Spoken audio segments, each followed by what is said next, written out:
Hi guys, ரொம்ப நாள் கழிச்சு ஒரு ஆஃபீஸ் மினி விளாக் பார்க்கலாமா? வாங்க. எப்பவும் போல் நல்லா மேக்கப்லாம் போட்டு கிளம்பி வந்து போயாச்சு. பஸ் ஏறி அப்படியே நல்லா காற்று வாங்கிட்டு பாட்டு கேட்டுகிட்டே கேப் ஏற இடத்துக்கும் ரீச் ஆகியாச்சு.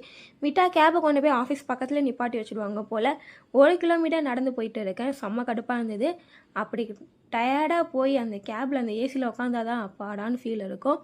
அதுக்கப்புறமா அகெயின் நல்லா பாட்டு கேட்டுட்டு ஃபோன்லாம் யூஸ் பண்ணிவிட்டு ஆஃபீஸும் ரீச் ஆயாச்சு. என்ன தான் வீட்டிலேருந்து நல்லா மேக்கப் போட்டு போனாலும் ஆஃபீஸ் போகிறதுக்குள்ளே எல்லாமே போயிடுது. வேறு வழி இல்லை. ஸ்ட்ரைட்டாக நம்ம உள்ளே போய் வேலைலாம் பார்க்க மாட்டோம். வாஷ்ரூம் போயிட்டு டச்சப்லாம் பண்ணிவிட்டு அழகாக தலைலாம் வாடிட்டு அதுக்கப்புறம் தான் உள்ளே போய் வேலை பார்க்குறது. இன்றைக்கி வந்து ஏதோ அவார்ட் ஷோலாம் இருந்தது. ஸோ அதனால் டான்ஸ்லாம் வந்து கொஞ்சம் கண்டக்ட் பண்ணியிருந்தாங்க. ஸோ அதனால் போயிட்டு வேலைலாம் பார்க்காம பேக்கெல்லாம் வச்சுட்டு ஸ்ட்ரைட்டாக கிளம்பி ஆடிட்டோரியம் போயாச்சு. அங்கே போனதும் நிறைய பேருக்கு அவார்ட்ஸ்லாம் கொடுத்தாங்க. அப்புறம் நிறைய டான்ஸ்லாம் வந்து பண்ணாங்க. எல்லாமே பார்த்துட்டே இருந்தோம். அதுக்கப்புறம் கொஞ்சம் சாண்ட்விட்ச் கேக்லாம் கொடுத்தாங்க. சாண்ட்விட்ச்லாம் வீடியோ எடுக்க மறந்துட்டேன்.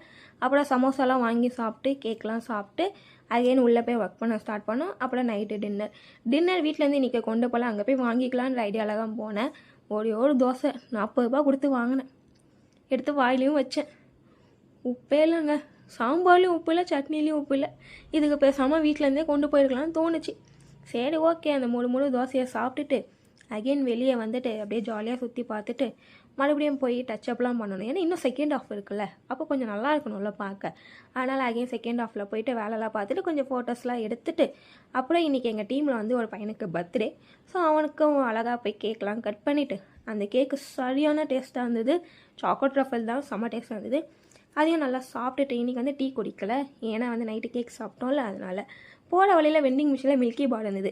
அதையும் வாங்கிட்டு வேலை பார்த்துட்டு வீட்டுக்கு கிளம்பிட்டேன் கைஸ். இந்த வீடியோ பிடிச்சிருந்தா மறக்காமல் லைக் பண்ணி ஷேர் பண்ணி கமெண்ட் பண்ணுங்கள். நெக்ஸ்ட் வீடியோவில் பார்க்கலாம்.